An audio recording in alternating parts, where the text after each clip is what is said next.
నా జన్మ సామాన్యమైనది కాదు. సామాన్యంగా ఉండాలని కూడా నేను అనుకోను. నా సుఖాల కోసం ప్రాకులాడాలనుకోను. ధనానికి ఏ ప్రాధాన్యం ఇవ్వను.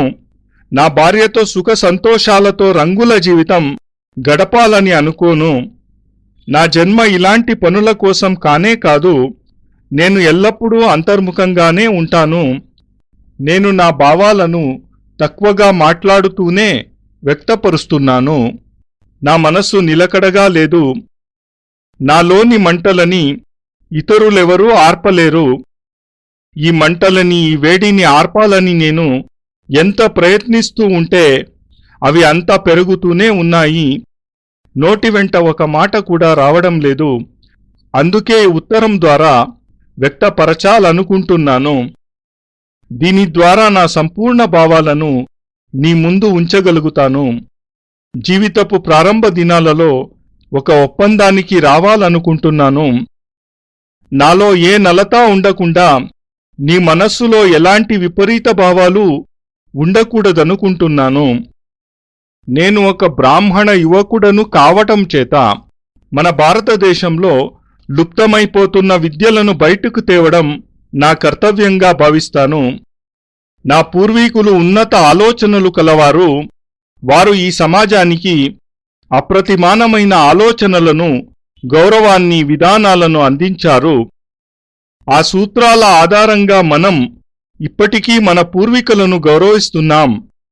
గౌతముడు, కణాదుడు, వశిష్ఠుడు, యాజ్ఞవల్కుడు మొదలైన వారు తమ ఆలోచనలను మరిగించి తమ జీవితపు అధిక భాగాన్ని సాధనలోనే గడిపి సాంసారిక సుఖాలకు దూరంగా ఉండి పొందిన సంపదలు ఏవైతే ఉన్నాయో వాటి ఫలాలను మనం ఇప్పుడు అనుభవిస్తున్నాము. ఆ జీవన ప్రవాహాలు ఇప్పుడు ఇంకిపోతున్నాయి. అంటే ఆ ప్రవాహాలలో న్యూనతాభావాలు రాలేదు. మన జీవన మార్గం, గమ్యం మారిపోయాయి, భ్రష్టమైపోయాయి. బానిస జీవనంలో మనల్ని, మన సంప్రదాయాలని మనం మర్చిపోయాము. మన ఉన్నతమైన జ్యోతిష శాస్త్రం విదేశీయుల కాళ్ల క్రింద నలిగిపోతుంది. మన మంత్రులు ఎగతాళికి గురి అవుతున్నాయి. మన తంత్రం, మన యంత్రాలు, మన సాధనలు అపహాస్యం పాలవుతున్నాయి. ఇది ఇలానే కొనసాగితే మనం మన అమూల్య సంపదలను పోగొట్టుకుంటాం. మన పూర్వీకులు, ఋషులు ఏ జ్ఞానాన్ని, ఏ విద్యలను తమను తాము దహించుకుని మనకందించారో అవి మెల్లమెల్లగా లోపించిపోతాయి. రాను రాను మనం కృతజ్ఞులమై పోతున్నాము. ఇది ఒక దుఃఖదాయకమైన స్థితి. ఇది ఆలోచించినప్పుడల్లా నా ఒళ్ళు వణకిపోతుంది. మనం ఎంతమందిమి పథభ్రష్టులమైపోయాము.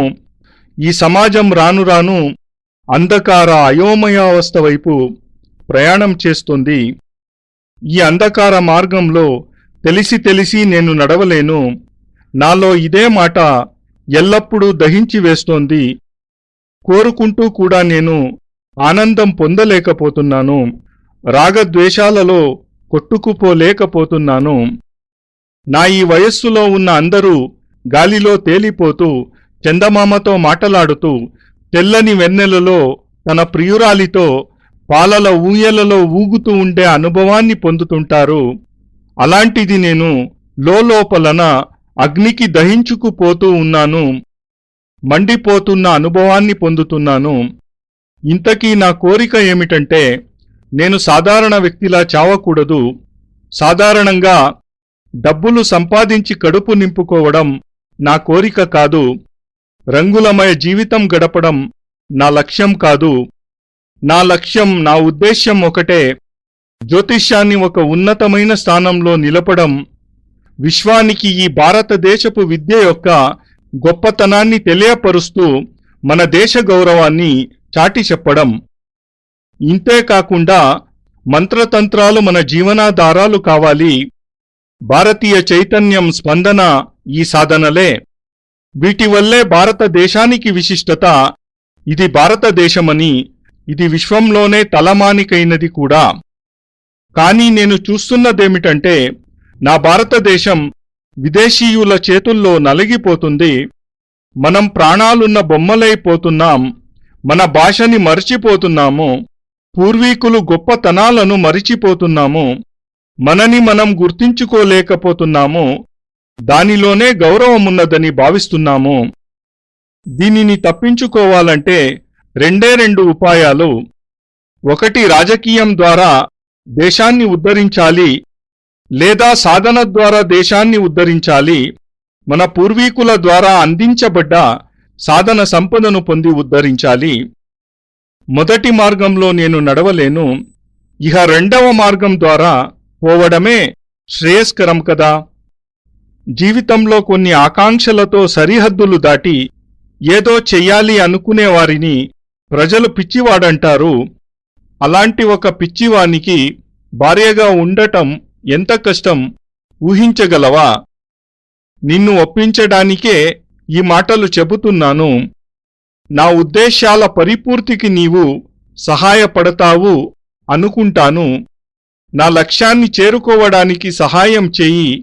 నేను ఏమవ్వాలనుకుంటున్నానో, చేయాలనుకుంటున్నానో అందులో నీవు కూడా భాగస్థురాలివిక. ఇదే నా కోరిక. నా కోరికలు నీకు అనుకూలంగా ఉండకపోవచ్చు. ఇలాంటి సమయాలలో ఇలాంటి వటలు ప్రతికూలంగానే ఉంటాయి. నీకిది యవ్వన సమయం. ఈ వయస్సులో కోరికలు, ఆలోచనలు వేరుగా ఉంటాయి. స్వప్నలోకాలలో రంగుల కలలు కనే నీకు వేరే విషయాలు చెబుతున్నాను.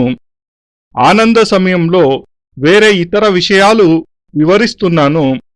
కానీ నేనివి చెప్పక తప్పదు. నా ఉద్దేశాలను అర్థం చేసుకోగలవనుకుంటున్నాను. అప్పుడు నీకర్థమవుతుంది నేనెంచుకున్న త్రోవ అసామాన్యమైనదని. ఇలాంటి వాళ్లలో లక్షలలో ఏ 2-3 మాత్రమే ఉండవచ్చు. ఎవరు పూల త్రోవనొదలి ముళ్ల త్రోవలో వెళతారో, ఆనందమయ త్రోవను వదిలి లోటుల త్రోవలో నడుస్తారో, భోగవిలాసాలు, ఐశ్వర్య విరామాలను వదిలి ఇబ్బందులు, కష్టాలను ఆహ్వానిస్తారో అలాంటివారు చాలా పరిమితంగా ఉంటారు. అలాంటివారే సమాజాన్ని ముందుకు నడిపించగలరు, దేశానికి కొత్త త్రోవ చూపించగలరు. అలాంటి వాళ్లు సమాజానికి ఇచ్చే ఫలితాలను రానున్న తరాల వాళ్లు పొందగలుగుతారు. వారు చేసే పనులు వారికే గౌరవ ఆదరాలను తెచ్చిపెట్టగలవు. నేనీ సమాజంలో ఉంటూ ఈ సమాజానికి ఏమీ చేయలేనా? ఇంట్లో ఉంటూ నా లక్ష్య సాధనలో అడుగు ముందుకు వేయలేను. ఆనంద సుఖభోగాల ద్వారా ఆ త్రోవలో ఆ లక్ష్యాన్ని చేరుకోలేను. అది నా ధ్యేయం. లక్ష్యప్రాప్తికి నేను ఇంటిని విడిచిపెట్టి వెళ్ళాలి. ఈ సమాజం నుండి నేను వేరు కావాలి. అప్పుడే గొప్ప పనులు చేయగలను. ఆ పనుల వలన నాకు నేను పరిపూర్ణత్వాన్ని అందించగలను. నాది ఒకే ఒక ధ్యేయం. అది విలుప్తమైపోతున్న విద్యలను ప్రకాశింపచేయడం, పోయిన జ్యోతిష ప్రతిష్టను పునఃస్థాపించడం. మన పూర్వీకులు అందించిన వారి దగ్గర ఉన్న మంత్రశాస్త్రం, సిద్ధులు వాటిని తిరిగి తెచ్చి సాధారణ ప్రజలకు అందివ్వడం. వీటిని ఇంట్లోనే ఉంటూ సాధించలేను. సమాజంలో ఉంటూ కడుపు నింపుకోవడానికి ఈ విద్యలను పొందడం లేదు. ప్రపంచంలో అతి కొద్ది మంది దగ్గర మాత్రమే ఈ అలౌకిక సిద్ధులు ఉన్నాయి. అలాంటి వారు ఇలాంటి జనసమ్మర్దంలో ఉండలేరు. వాళ్ల ముఖమనే పరుపుల మీద కూర్చోరు. విలాసంగా విశ్రాంతి తీసుకునే వారి మధ్య ఉండలేరు. వారు భౌతిక సుఖాలు లభించని గుహలలో ఉంటారు. అడుగడుగున ఆపదలు పొంచి ఉన్న అడవులలో ఉంటారు. స్వార్థం, మోసం, కపటం లాంటివి లేని చోట్లలో ఉంటారు. అక్కడ అత్యాచారాలుండవు. వాళ్లకి వీటన్నింటితోనూ ఎటువంటి సంబంధమూ ఉండదు. సిద్ధిపురుషులైన అలాంటి వారి దగ్గరకు వెళ్లాలని అనుకుంటున్నాను. వాళ్లకు గొప్ప గొప్ప విద్యలు తెలుసు. దానికి నేను అడవులలో తిరగవలసి వస్తుంది. కొండగుహలలో జీవనం గడపవలసి వస్తుంది. అడుగడుగున కష్టాలు, కడగంట్లు పడవలసి వస్తుంది. అలా కష్టపడ్డప్పుడే ఇలాంటి విద్యలు సంప్రాప్తిస్తాయి. ఎప్పుడు నేను వీతరాగినవుతానో, అన్ని సుఖాలను పరిత్యజిస్తానో, జీవిత మోహాన్ని విడిచిపెడతానో, సాధువులు, సన్యాసులు, తాపసులను వెతుక్కుంటూ రహస్య స్థలాలలో తిరగవలసి వస్తుంది. ఆ స్థలాలను కనిపెట్టడం కూడా చాలా కష్టం. నేను నా లక్ష్యాన్ని సాధించగలనో లేనో చెప్పలేను. నా మనస్సు నాకు నచ్చిన మార్గంతోనే వెళ్ళమని చెబుతుంది. అదే శ్రేయస్కరం అంటోంది. ఆ మార్గంలో ప్రయాణించి నీ లక్ష్యాన్ని నువ్వు చేరుకోగలవు అంటోంది. ఈ రకమైన వేటలో నేను అంతమైపోవచ్చు కూడా. ఏ క్రూర జంతువుకైనా బలి అయిపోవచ్చు. నా యవ్వనపు విలువైన సమయం వృథా అయిపోవచ్చు కూడా. నేను ఏమీ పొందలేకపోవచ్చును కూడా. ఇలాంటి ఆలోచనలతో, ఇలాంటి ఘటనలతో చలించిపోకూడదనుకుంటున్నా. ఇవన్నీ ఆలోచించి ఇంట్లోనే కూర్చోనా? అలా చేస్తే నన్ను నా ఆత్మ ఎన్నటికీ క్షమించదు. సాధారణ జీవితం గడిపే కన్నా ఏ క్రూర జంతువుకో బలి అయిపోవాలనుకుంటున్నాను. ఏదైనా సాధించి తిరిగి రావాలన్నది నా కోరిక. లేదా నన్ను నేను అంతం చేసుకోవాలనుకుంటున్నాను. ఖాళీగా తిరిగి ఇంటికి రాను అన్నది నిశ్చయం.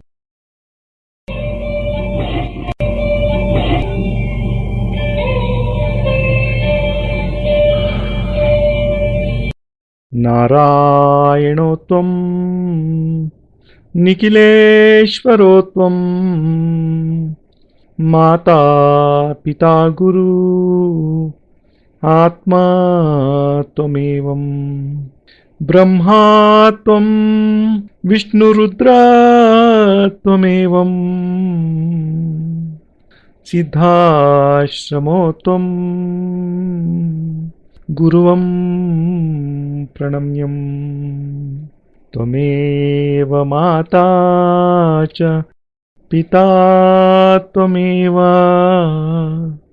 త్వమేవ బంధుశ్చ సఖా త్వమేవ త్వమేవ విద్యా ద్రవిణం త్వమేవ త్వమేవ సర్వం మమ దేవ దేవా.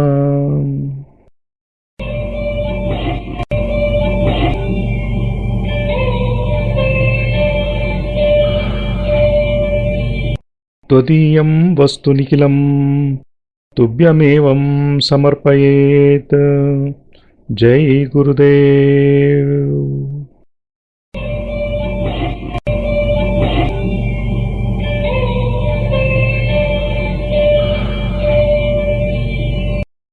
పరమపూజ్య గురుదేవ్ ಯೋಗಿರಾಜ್ ಸ್ವಾಮಿ ನಿಖಿಲೇಶ್ವರಾನಂದಜಿ ಮಹಾರಾಜರ ಪವಿತ್ರತಮ ದಿವ್ಯ ಚರಣಾರವಿಂದಗಳಲ್ಲಿ ಸಪ್ರೇಮಪೂರ್ವಕ ಸಮರ್ಪಣೆ ಈ ಪಾವಾನುವಾದ. ಅತ್ಯಂತ ಕೃತಜ್ಞತಾಪೂರ್ವಕವಾಗಿ ಗುರೂಜಿ ನಿಖಿಲ್ ಸಚ್ಚಿದಾನಂದ.